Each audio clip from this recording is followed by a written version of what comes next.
22 साल की थी तब मेरी मम्मी एक्सपायर हो गई थी। पापा ने दूसरी शादी कर ली और एक मेरा भाई है वो 1 महीने का था। तो लगभग अटैक के 5 साल तक मैं घर में ही बंद रहती थी, फेस कवर करके रहती थी, बाहर नहीं निकलती थी।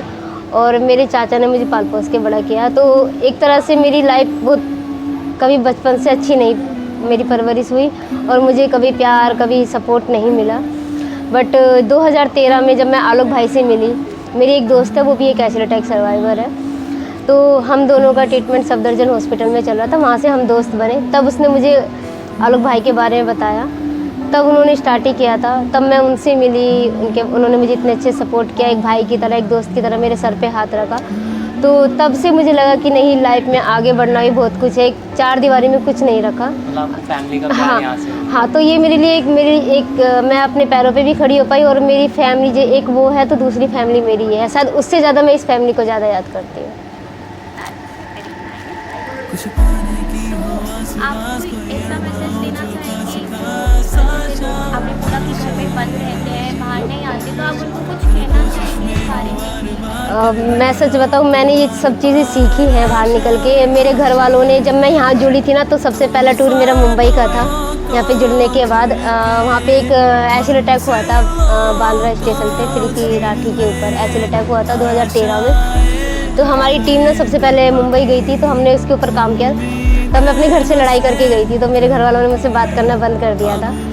तब मेरे मन में लगा कि यार अब मुझे सपोर्ट की ज़रूरत है। मैंने मेरी लाइफ में जो था सबसे मेरा फेस था और मैं कहीं ना कहीं अपनी मम्मी के जैसी दिखती थी। तो यही चेहरा मेरा जो है ख़राब हो गया। अब मैं समाज में निकलने लायक नहीं बची। बट अब मुझे सपोर्ट मिल रहा है तो मैं क्यों ना निकलूँ बाहर। तो मेरी फैमिली को मुझे सपोर्ट करना चाहिए, आज वही मेरी फैमिली पीछे हट रही है। तो मैंने ठान लिया था चाहे कुछ भी हो जाए, मुझे आगे बढ़ना है। तब से लेके आज तक मैंने अपनी तरीके से अपनी लाइफ को जिया है। और जो मैं कहीं ना कहीं सोचती थी ना कि मेरे को इस तरीके की लाइफ चाहिए, वो मुझे मिल रही है। और अपनी फैमिली से निकलने के बाद मैंने एक अपनी पहचान बनाई है। आज यही चेहरा मेरी पहचान है और मैंने अपने घर वालों की सोच बदली है। मैं अकेली पहली लड़की हूँ जो मैं बाहर जॉब कर रही हूँ, वरना मेरे घर में लड़कियाँ पढ़ लिखने के बाद छोटी उम्र में शादी कर देते हैं। और अटैक से पहले अटैक नहीं हुआ तो मेरी भी शादी हो जाती 13-14 साल की उम्र में। बट मैं अब जॉब कर रही हूँ और मेरे भाई बहन है जो, उनकी सोच बदली है। जब कभी यहाँ वो आते हैं तो वो देखते हैं कि मेरी दीदी काम करती है, नहीं तो कोई मुझसे बात नहीं करता था। बात करने की दूर तो कोई मेरे पास आके बैठता भी नहीं था। बट आज वो लोग अपने घर वालों से ज़्यादा या जो भी अपनी मम्मी से ज़्यादा बात शेयर करने से बेटर पहले मुझसे करते हैं। मेरे चाहे बहन हो भाई हो, और हर चीज़ में मुझे सपोर्ट करते हैं। हालांकि मैं अपने घर में सबसे बड़ी हूँ, बट कुछ भी होता है तो वो मुझसे पूछते हैं। तो और मेरी फैमिली की सोच ही बदली। बस इतना ही कहूँगी, कभी भी अगर अपनी लाइफ में कुछ भी हो, हमेशा आगे बढ़ना चाहिए अपनी सोच को। हम लोग कहीं भी क्राइम हो रहा होता है तो वहाँ से मुँह फेर के निकल जाते हैं। शायद उसी का कारण है ये इतने सारे एसिड अटैक्स होते हैं, रेप्स होते हैं, इतने सारे क्राइम हो रहे हैं। अभी भी आप देख रहे होगे कुछ ना कुछ सुनने को मिल ही जाता है। तो शायद हम एक कदम बढ़ाएंगे, आगे बढ़ के उसकी हेल्प करेंगे तो शायद वो क्राइम होने से बच जाएगा। हमें अपनी सोच बदलने की ज़रूरत है। तो एक शुरुआत तो हम कर ही सकते हैं शायद, और अपने घर से हमें पहले करनी पड़ेगी, अपने आप से करनी पड़ेगी, तो शायद हम कुछ बदल पाएंगे।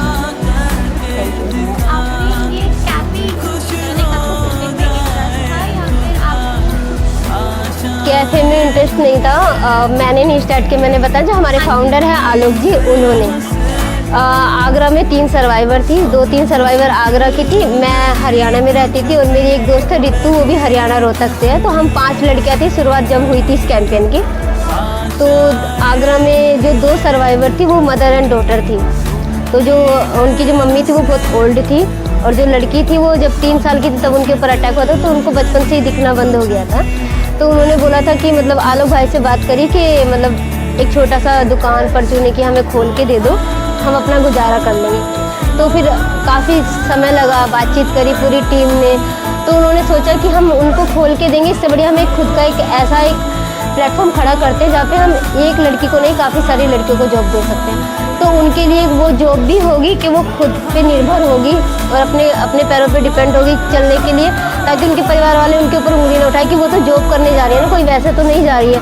तो फैमिली वालों को बताने में, उनको समझाने में हमें ज़्यादा वो नहीं लगेगा।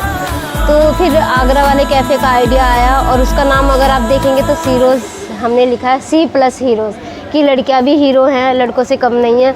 अगर वो मतलब उनको एक मौका मिलना चाहिए। हम लोग जितनी भी सर्वाइवर है, किसी ने 3 साल घर में रहा है, किसी ने 5 साल, किसी ने 10 साल, या अटैक के तुरंत 1 साल बाद ही।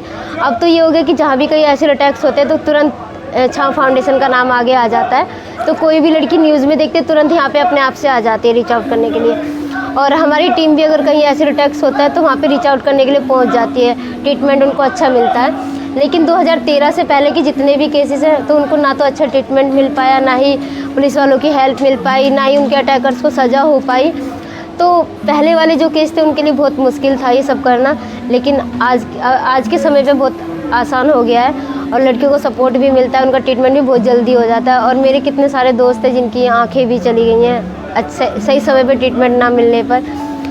तो मतलब इसलिए फिर वो वाला कैफ़े का आइडिया आया, तो नाम भी यही सोच कर रखा गया। फिर 5 लड़कियों से शुरुआत हुई थी, अभी वहाँ पे 10 सर्वाइवर काम करती हैं। मैंने भी आगरा में 2014 से लेके और अभी जब से ये कैफ़े खुला है उससे पहले तक मैं आगरा में ही काम करती थी, पूरा मैनेज मैं ही देखती थी वहाँ का। बट अभी मैं यहाँ काम कर रही हूँ। और लखनऊ वाले में भी 20 से 25 लड़कियाँ काम करती हैं और यहाँ पे भी 6 से 7 लड़कियाँ काम करती हैं। तो आप कोई और जगह अभी हम लोग सोनीपत गए थे, अपनी हम लोगों को एक वर्कशॉप दी गई थी 5 दिन की। तो हम लोगों ने पूरी कॉलेज लाइफ वहाँ पे जी है। सुबह उठते थे 8 बजे, जैसे कॉलेज टाइम होता ना इस तरीके से जाते थे, प्रॉपर क्लास ली हमने। 5 दिन का हमारा वर्कशॉप था। हमारी सारी दोस्त कम से कम 20-25 दोस्त हम लोग गए थे। तो वहाँ पे ट्रेनिंग करके आए तो उन्होंने ऑफ़र दिया है कि वो लोग हमें वहाँ पे स्पेस देंगे कैफ़े ओपन करने का, और जो लड़की वहाँ पे रहेगी तो उनको मतलब अगर वो पढ़ना चाहती है तो फ्री ऑफ कॉस्ट उनको एजुकेशन भी प्रोवाइड कराएंगे। तो यस, बहुत इंजॉय करा। मतलब मैंने ज़्यादा पढ़ाई नहीं करी है, मैंने 8वीं पास करी थी, तभी मेरे साथ ये हादसा हो गया था। और मेरी लाइफ बहुत वैसे ही गुजरी है, तो पढ़ाई ज़्यादा अच्छे से नहीं हो पाई। बट मैंने जो कुछ भी सीखा है सब यहीं आके सीखा। मेरे घर वाले, अगर मैं अब इस समय में अपने फैमिली वालों के सामने खड़ी हो जाती ना तो बोलते हैं कि तुम मतलब कोई कह नहीं सकता कि तुम 8वीं पढ़ी हो। मेरे बहुत सारे दोस्त हैं बोलते रहे कि तुम 10वीं से ऊपर ही पढ़ी हो। मैंने बोला मुझे सच बताओ, मुझे ABCD भी नहीं आती है, बट जो भी देन है ना सब मेरी छाँव की देन है। और यहाँ पे आके मैंने बहुत कुछ सीखा है। मैं कहाँ सीधी सादी सी लड़की, और एक वर्ड बोलने से पहले मैं रोने लग जाती थी। मैं बहुत इंटरव्यू में रो जाती थी, लेकिन आलोक भाई ने मुझे मतलब एक भाई मिला है। और एक कहते हैं ना कि माँ बाप, मैंने कभी माँ बाप का प्यार नहीं देखा, तो उन्होंने मुझे वो प्यार दिया है यहाँ पे। और पूरी फैमिली मिली है। इतने सारे दोस्त हैं जो स्कूल लाइफ में नहीं थे, बट वो यहाँ पे आके मुझे इतने अच्छे दोस्त मिले हैं। अगर हम कहीं जाते हैं तो एक दूसरे को मिस करते हैं, चाहे दुख हो चाहे सुख हो, एक दूसरे के साथ खड़े होते हैं। और हमारा जैसे कि हर जगह आगरा हो चाहे लखनऊ हो चाहे नोएडा हो, हम लोग एक सिरोज़ होम भी हमारा एक प्रोजेक्ट है। जैसे कहीं दूर से सर्वाइवर आते हैं, जैसे उनका ट्रीटमेंट वगैरह होता है, रहने के लिए जगह नहीं, तो हम लोग उनको वहाँ पे स्टे कराते हैं और अपने साथ ही रखते हैं, तो सब एक साथ रहते हैं। मैं 2013 में मिली थी लक्ष्मी नगर में। हाँ, तब स्टार्ट ही हुआ था। तब वहाँ से फिर हम लोगों ने जगह जगह जाके कैंपेन किया, स्टॉप एक्सीडेंट टैक्स कैंपेन किया, कैंडल मार्च किया, नुक्कड़ नाटक किया, और फिर ऐसे जर्नी चलती है।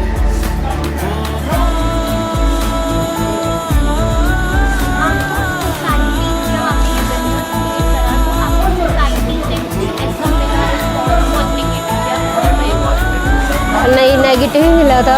मतलब मैं ऐसे घर से भी बिलोंग करती हूँ, मेरी फैमिली वालों ने, किसी ने भी रिश्तेदार ने मुझे सपोर्ट नहीं किया। और बाकी सोसाइटी की बात करूँ,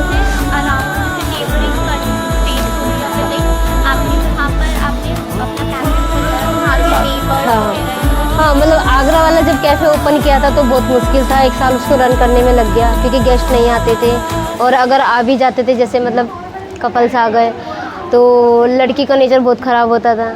उसके बहुत अजीब वर्ड होते थे कि मतलब कहाँ पे ले आए हो, इनका चेहरा तो जला हुआ है, इनको देखकर तो पूरा दिन ख़राब हो जाएगा। मतलब ऐसे कमेंट सुनने को मिलते थे। आप आज के समय पे अगर देखोगे, वो कैफ़े नंबर 1 पे चल रहा है। वहाँ पे मतलब इतने ग्रुप आते हैं ना कि इंडियन से ज़्यादा फॉरेनर्स, अगर 100 में से अगर देखा जाए तो 80% फॉरेनर्स आते हैं। और हमारे कुछ दोस्त हैं स्पेन तक घूम आए हैं। मैं भी 2017 में स्पेन में होकर आ गई हूँ, और मेरी एक दो, हाँ, तो मतलब अभी नहीं, बट कोशिश है कि कुछ लोग हम लोगों को बेसिक इंग्लिश की ट्रेनिंग भी दे रहे हैं, और वो हर साल हमें स्पेन बुलाते हैं। अभी मेरी कुछ दोस्त जाने वाली है नवंबर में, तो हमें ये भी मौका मिला है। शायद सिरोज़ नहीं होता, ये छाँव फाउंडेशन नहीं होता, तो शायद हमें ये लाइफ नहीं मिल पाती और इतने अच्छी तरीके से हम अपने आप को प्रेजेंट कर पाते हैं, अच्छे से अपने बारे में बता पाते हैं, तो शायद ये नहीं हो पाता।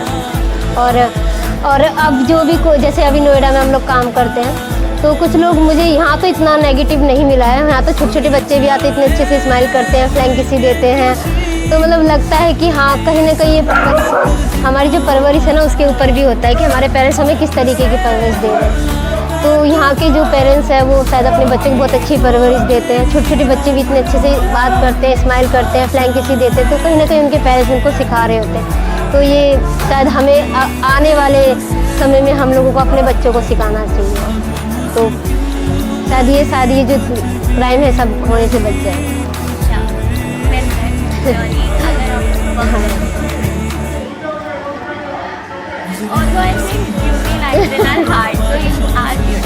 Thank you.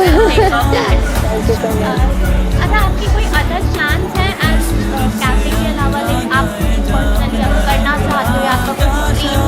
हाँ, मतलब मेरे ऊपर जब अटैक हुआ था तो मुझे ना नए नए कपड़े पहनने का बहुत शौक होता था, तो मुझे बुटीक में और डिजाइनिंग में ज़्यादा वो है मन। तो आने वाले समय में मैं वही करूँगी, अपना खुद का एक बुटीक होगा और छोटे से स्टार्ट करना है, तो आगे धीरे धीरे वो बड़ा भी होगा। और बाकी सारी दोस्त भी मेरी वही कर रही हैं। अब हम लोगों ने एक चीज़ और कर दिया, किसी का जिसमें इंटरेस्ट है उसको हम वो चीज़ ट्रेनिंग करा रहे हैं और वो आगे वही करती है।